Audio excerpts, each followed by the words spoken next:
But let's take you back to our leading story tonight. Mpumalanga Transport Department has confirmed the death of at least 5 pupils in a crash outside Middleburg. Newzroom Africa's Mweli Masillela joins us now live from the scene of the crash. Mweli, good to have you and thank you very much for your time. What is the latest that we are learning? The condition of the road, but also the whereabouts of the driver of the bus?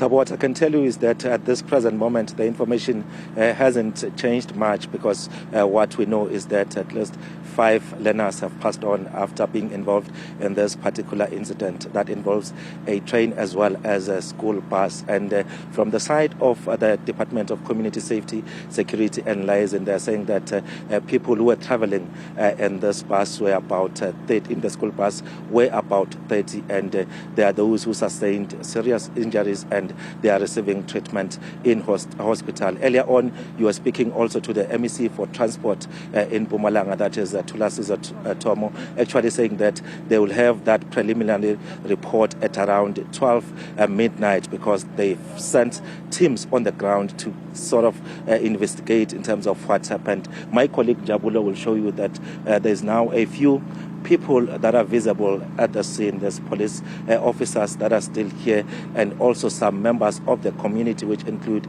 councillors. And many of them concerned about the current situation, Thabo, mainly because as much as this is happening for the first time on this part of the province, we know that in May there was also an accident involving learners in Hlazache, and the Minister of Transport by then, Sindisiwe Chikunga, made it very clear that she is concerned about the state of scholar transport in the province, because mainly that particular bus, you could even tell because I was there, that it looked like a bus that wasn't being serviced, and the minister making it very clear that those service providers mustn't prioritize profit over the lives of learners. And today we are seeing this accident happening just after 4 p.m. according to those who actually arrived early at this particular scene. And we know that tomorrow we're expecting also the Deputy Minister of Transport, Mkhuleko Hlengwa, to be here at around 11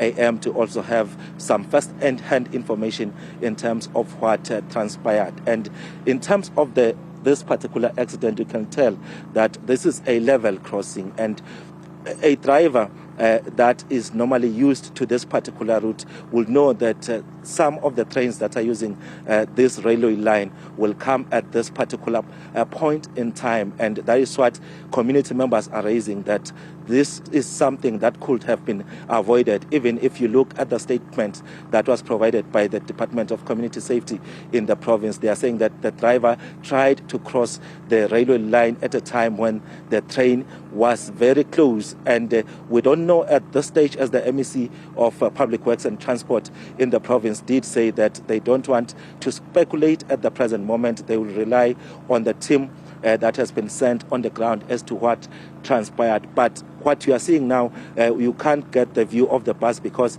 it is on the other side of the train. Probably later we'll be able to get closer in terms of what happened. But what I've seen is that there are still some bags that actually belong to some of those learners. There are bags on the ground, and that's the information that I got from the police as well as some of the community members that are here. But let's speak to the councillor of this ward, Thabo. His name is Idi Mahlangu. He's one of those people who arrived here early as soon as this accident happened, just to give us more information in terms of what he saw when he came here. Puti, thank you very much for talking to us. If you can maybe tell us as to what is it that you saw when you arrived at the scene.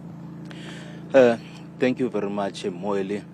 Well, I arrived at the scene at around 4:30 after getting calls from the community to say there's been an incident.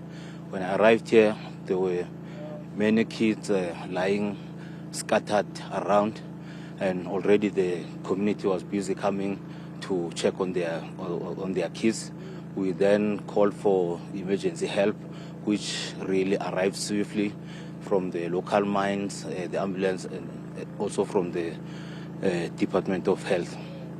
from your observation in terms of what happened here, what is it? Who is on the wrong? And from the information that we've gathered, also from other people who arrived early at the scene. Yeah, well, I cannot confirm to say who was wrong because I was not here, but it's very clear to say the bus driver was supposed maybe to stop and do his inspections before crossing the road. And we also heard from some who were driving in the bus that they tried to warn the driver to say, please stop, there's a train coming, but the driver then didn't stop. Being a parent yourself, I'm sure you've met some of the affected families here. What is it that they are saying? And is this an area of concern? Have you previously experienced such? Because we can see there's a level crossing and this is a train that passes here almost every day. Well, I can feel the pain of the parents who lost their loved ones. And maybe I should start by conveying our sincere condolences.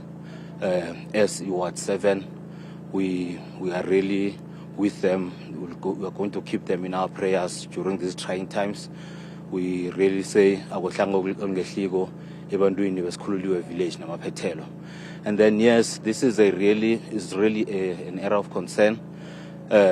We've had near misses before, whereby there have been many near misses, like smaller incidents happening.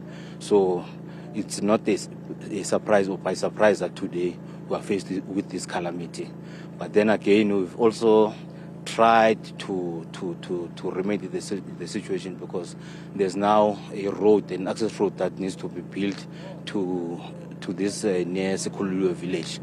The other thing that has been delaying this project is the fact that the rail safety regulator, RSR, has not issued the way leave for us or to continue building this road. Maybe they've been citing some of these safety issues. Maybe that's why we are today confronted with something like this. Yes. All right, thank you very much for talking to us, Thabo. That's the councillor of this ward, Eyewitness, just explaining in terms of what has happened before. He's saying that as much as they've never had people dying along this part of the area, but they've had some dangerous incidents happening in this particular area, and he's saying that there's a plan to have an alternative route that can be used instead of using this level crossing. So they are hoping that that is a project that will take off, and probably once that project is completed, you wouldn't have incidents of this nature. But as I've said, Thabo, tomorrow we're expecting to perhaps have a comprehensive or at least a preliminary report in as far as what transpired here, because there's quite different views from the side of community members as well as authorities, because they want to be sure as to whatever information that they give out, it's something that they've investigated. And we know that at this present moment, the scene has been cleared, and we will have more details tomorrow in terms of what happens going forward. Mweli Masillela, appreciate your time. Thank you tonight. It's Mweli Masillela live for us there at the scene of the crash in Mafube village in Mpumalanga.